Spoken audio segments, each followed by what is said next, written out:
जी अस्सलाम वालेकुम दोस्तों, कबूतरबाजी के राज और रमूज के यूट्यूब चैनल से मैं हूं आपका अपना दोस्त नदीम अस्कर। और दोस्तों आज मैं फिर उस्ताद इमरान बकर मंडी वाले, जो अब कम अज़ कम मेरे तारफ़ के मोहताज नहीं रहे। अल्लाह ने उन्हें बहुत इज़्ज़तों से नवाजा, कबूतर भी अच्छे उड़ाते हैं, कबूतर की संभाल भी अच्छी करते हैं। अच्छा दोस्तों, इससे पहले कि मैं अपने टॉपिक की तरफ आऊँ, जिन दोस्तों ने अभी तक हमारा चैनल कबूतरबाजी के राज और रमूज सब्सक्राइब नहीं किया हुआ, वो सब्सक्राइब कर लें, बेल के आइकन को प्रेस करें ताकि आपको हर नई आने वाली वीडियो मिलती रहे। अच्छा दोस्तों, अब जो वीडियो है, इस वीडियो का जो टॉपिक है, ये भी बहुत इम्पॉर्टेंट और अहम टॉपिक है और हर छत के ऊपर ये होते ही होता है। हर साल बाजी में जब हम कबूतर फिरतों में छोड़ते हैं तो कोई ना कोई कबूतर सोजन में आता ही है। अक्सर व बेशतर बाज़-औक़ात सारे आ जाते हैं, बाज़-औक़ात कम आते हैं। उसकी क्या वजूहात है और उसकी क्या संभाल है, ये हम आज उस्ताद जी से जानेंगे। जी अस्सलाम वालेकुम उस्ताद जी। वालेकुम अस्सलाम वरहमतुल्लाह। सर कैसे हैं आप? ठीक हैं? अल्हम्दुलिल्लाह, अल्लाह का फजल, शुक्र फिरते शिरते शुरू में कैसा चल रहा है सारा? जी माशाल्लाह, बड़ा बेहतरीन चल रहा है। माशाल्लाह जी। अच्छा इमरान भाई बताइएगा कि जब कबूतर सूझ जाते हैं परवाज के दौरान या फिर रात को सही बंद करते हैं और सुबह बाहर निकालने से पहले कम ही पता चलता है, क्योंकि पकड़ के कम दोस्त कबूतर देखते हैं, सूजन हो चुकी होती है, इसकी क्या वजूहत और इसे कवर कैसे किया जाता है? असल में ये बहुत बड़ा मसला है, छोटा सा मसला नहीं है। अक्सर दो शागिर्द आते हैं ना, वो कहते हैं जी हमारा कबूतर उड़ता उड़ता रुक गया है। आप अगर कभी पकड़ के देखें तो उसको बदन के नीचे ना सोजिश आ जाती है काफ़ी ज़्यादा। उसमें यह है कि आप जब कबूतर आपका उड़ के आता है ना, आपको लाजमी पकड़ के देखना चाहिए, और जब सुबह उड़ाते हैं तब भी देखना चाहिए। जब उसके नीचे आप हाथ फेरेंगे तो आपको महसूस होगा कि ये कबूतर जो है ना सोजिश में आ गया है। उसकी मेन रीज़न होती है बादी और रेशा।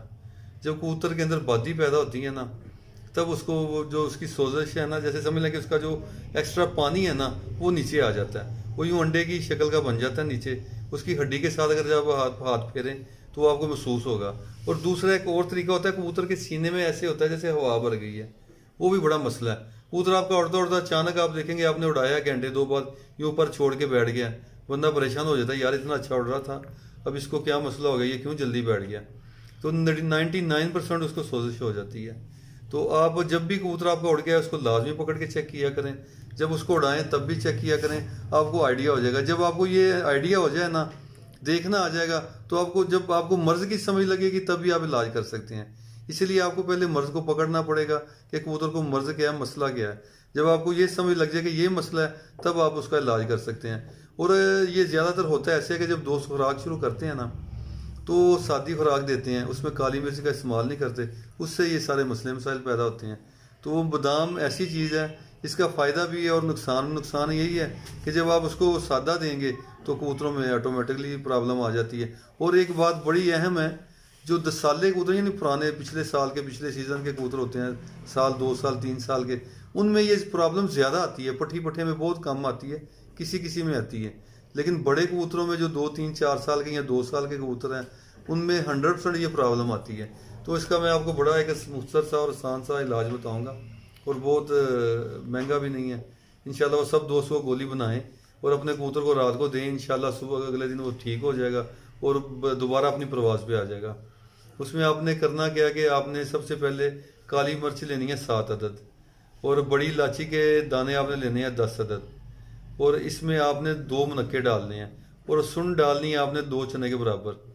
ये सारी चीज़ों को 3 चीज़ों को पहले आपने पीस लेना है, और उसके बाद इसमें डालने हैं आपने 10 अदद ज़ाफ़रान के जो कख है ना, 10 अदद डालने हैं आपने। उसमें बाद में इन 4 चीज़ों को पाउडर करने के बाद एंड में आपने इसमें 2 मुनक्के डालने हैं बी निकाल के। तो ये आपकी मजून की शक्ल की गोलियां बन जाएगी। ये चने बराबर गोलियां बना लें, ये 7 8 10 जितनी भी गोलियां बने आपकी, ये रात को आपने 5 सीसी पानी के साथ कबूतर को दें, इंशाल्लाह बिल्कुल उसकी सोजिश ख़त्म हो जाएगी। और कोशिश करें कि दोपहर के वक्त जो टाइम होता है ना 11 से 1 बजे का, वो 2 घंटे लाजमी धूप में अपने कबूतरों को खड़ा करें, यानी जाल में या जाफरी में विड में उनको छोड़ें लाजमी 2 घंटे। तो दोबारा इनमें इंशाल्लाह ये मसला नहीं पैदा होगा, और आप देखेंगे कि आपका कबूतर दोबारा अपनी प्रवास पे वापस आ गया। और ये बड़ा कामयाब नुस्खा है, जो दोस्त इसको इस्तेमाल करेंगे इंशाल्लाह उनको फ़ायदा होगा। अच्छा उस्ताद जी, एक छोटी सी मैं आपका नुस्खा सुनने के बाद एक बात दिमाग में ऐसी कोई चीज़ क्लिक की है। अच्छा अमूमन जब हम होता ही है कि जब हम पुटाई के बाद कबूतरों को बाहर छोड़ते हैं, जी जी, उसमें कम से कम 10% कबूतरों की गुट्ठे ज़रूर लगती हैं। हाँ बिल्कुल लगती है। तो क्या पुटाई के बाद जब हम कबूतर बाहर छोड़ते हैं तो ये वाला जो आपका फार्मूला है, उसको एक अदद गोली दे के को 5 दिन बाद कबूतर को बाहर छोड़ सकते हैं? नहीं, एक दिन आप उसको अंदर रखें, उसके बाद बाहर छोड़ सकते हैं। वो ये इतने कबूतरों को गोली बना के देना मुश्किल हो जाता है। जब इतने ज़्यादा कबूतर हो ना, तो उनको फिर आप एक पानी बना के दें सब कबूतरों को। उससे ये है कि ये गुट लगने वाला मसला हल हो जाएगा, दोबारा कबूतर की गुट नहीं लगेगी। ठीक होगा। अच्छा उस्ताद जी ये बताइएगा कि अमूमन अब जो आज का अभी टॉपिक चल रहा है वो सोजन के ऊपर चल रहा है। ये कबूतरों की जो सोजन है अमूमन बादामों की वजह से होती है या कोई और वजूहात भी होती है? बाज़ का गर्म किया कबूतर और जैसे आपने कहा है कि एयर टाइट करना है, हवा लगी, मौसम ठंडा हो गया, तो क्या ये वजूहात भी हो सकती है? 2-3 वजूहात हो जाती है। एक तो जब बंदा पानी आगे खुला छोड़ देता ना, यानी कबूतर के आगे दोरी पड़ी है हर वक्त, तो इस वजह से भी ज़्यादा होती है। हवा लगने से भी ज़्यादा हो जाती है। तो कबूतर जब उड़ के आता है तो उसका ना एक तरीकाकार है उड़ने वाले कबूतर का। जब उड़ के आया, आपने दाना डाल लिया, उसने पानी पी लिया, उसको आप अंदर खुड्डे में बंद कर दें। फिर आप उसको मगरिब के वक्त निकालें, उसने जितना पानी पीना है पी ले। जब हर वक्त दोरी आगे पड़ी रहेगी ना, तो ये मसला लाजमी आएगा। तो ये पानी रेगुलर आगे पड़ा रहने से ना, ये मसला लाजमी कबूतरों में आता है। लेकिन पानी को भी कंट्रोल करना पड़ता है। हाँ, बहुत ज़रूरी है उड़ने वाले कबूतरों के लिए। देखें, आम रूटीन में जो 10 माह है सारा साल हम रखते हैं, वो तो कोई मसला नहीं। लेकिन ये जो बाजियों के 2-3 माह हैं, इसमें एहतियात करनी चाहिए। कबूतर को लिमिटेड टाइम, उसका टाइम टेबल एक सेट होना चाहिए कि इस वक्त इसको इस टाइम पे पानी देना है। इसने अब दाना खा लिया, पानी दे दिया, उसको बंद कर दें या पानी उठा लें आगे से। फिर आप मगरब के वक्त दें तो काफ़ी। अगर गर्मी ज़्यादा तो फिर रात को आप दिखा सकते हैं 10-11 बजे। अगर नॉर्मल मौसम में तो ज़रूरत नहीं पड़ती दोबारा पानी देने की। ठीक होगा। यानी कि यही 2-3 वजूहात है, इसके अलावा कबूतर के सूजने की और कोई वजह नहीं? हाँ, ये दूसरी है कि आपको बताया कि बादाम अगर जब आप वाफर देते हैं ना, वाफर मिकदार में, उतनी रिहर्सल आप कबूतर की नहीं कराते, मुशक्कत नहीं कराते, तो बादाम उसको ज़रूरत से ज़्यादा देते हैं, तब भी ये मसला बहुत ज़्यादा आता है। आप कुछ ना करें, खाली बादाम इनको ज़्यादा देते जाएँ, सादे बादाम, कोई चीज़ उसमें ना डालें, तो आप देखेंगे 2, 4, 5, 6 दिन के बाद कबूतर जब आप सुबह उड़ाएंगे उनके कुंदे नहीं चलेंगे, वो बिल्कुल स्लो कुंदे चलेंगे या कुंदे लगना शुरू हो जाएंगे। इसी तरह जब आप देसी घी के बोरे ज़्यादा डालते हैं, और रिसेंटली अभी एक मेरे शिगिर्द का फ़ोन आया, उसने ना बोरों की मिकदार ज़रा बढ़ा दी। तो उसने जब कबूतर बड़े अच्छे उड़ रहे थे, उड़ाए तो एक कबूतर उसके पाँव में आगे गिर गया, दूसरा साथ वाली छत पे गिर गया। उसने मुझे फ़ोन किया, उस्ताद जी मैं तो कोई ठंडी शै नहीं इस्तेमाल कर रहा, तो ये कबूतरों में मेरे में मसला आ रहा है।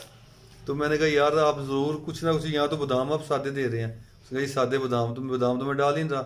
मैंने कहा फिर लाजमी आप देसी घी के बोरे ज़रूरत से ज़्यादा डाल रहे हैं, उसकी वजह से मसला आया।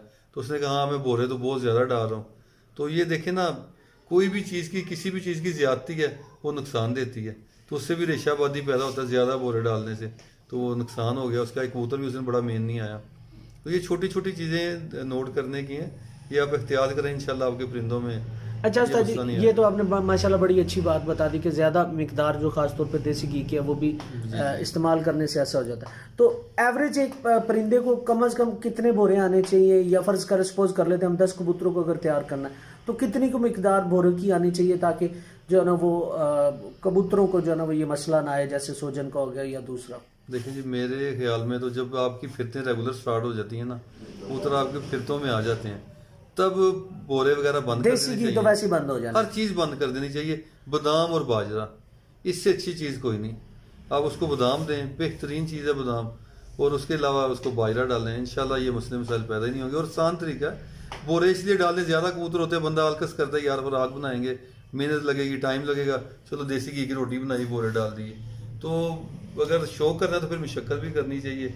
उसको आप खुराक दें रेगुलर और बाजरा डालें, इंशाल्लाह ये मसले मसाइल नहीं होंगे। हाँ, कुछ ये भी हो जाता है कि आपने कबूतर रोक दिया, 2, 4, 5 दिन उसको उड़ाया नहीं, लेकिन खुराक आपने उसकी रेगुलर जारी रखी, उसको बादाम आप रेगुलर दे रहे हैं, उससे भी ये मसले पैदा होते हैं। तो हर चीज़ को उसके हिसाब से मेंटेन करना चाहिए, फिर इंशाल्लाह ये मसले मसाइल नहीं पैदा होंगे। अब हर एक पॉइंट जो है ना वो नया बता रहे हैं, तो फिर मेरा अगला सवाल इसीलिए उस पर आ रहा है। अब आपने खुराक वाला पॉइंट बताया, अमूमन एक कबूतर को कितने दिन रोके, फ़र्ज़ करें फिरते चल रही हैं, तो फिरतों में कितने दिन कबूतर रोके तो कबूतर तम्मल हो जाता है? 3 दिन, 2 दिन या 5 दिन? देखिए, हमारी जो कबूतरबाजी, मैं अपनी बात करता हूँ, हाँ जी, किसी की मैं तो सिर्फ आपसे ही पूछ रहा हूँ। हम तो एक से ज़्यादा नागे को पसंद ही नहीं करते, ज़्यादा से ज़्यादा एक नागा काफ़ी है कबूतर के लिए। हाँ, मौसम ख़राब हो गया, कोई मजबूरी बन गई तो 2 नागे आपने दे दिए, इससे ज़्यादा नहीं। आपको यानी कि कोई मजबूरी आ गई तो 2 नागे, वरना नागे पे कबूतर उड़ाएं। रोज़ उड़ाने हैं, अगर जब तंबल कबूतर बेशक 8-10 दिन उनको रोज़ उड़ा दें, कोई मसला नहीं।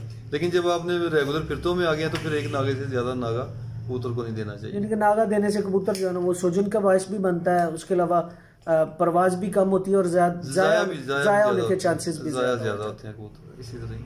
ठीक हो गया। अच्छा उस्ताद जी बड़ी मेहरबानी, थैंक यू, शुक्रिया। अच्छा दोस्तों अब दीजिएगा इजाज़त, फीमान अल्लाह हाफिज़। और जिन दोस्तों ने अभी तक हमारा चैनल कबूतरबाजी के राज और रमूज़ सब्सक्राइब नहीं किया हुआ वो सब्सक्राइब कर लें, बेल के आइकन को प्रेस करें ताकि आपको हर नई आने वाली वीडियो मिलती रहे।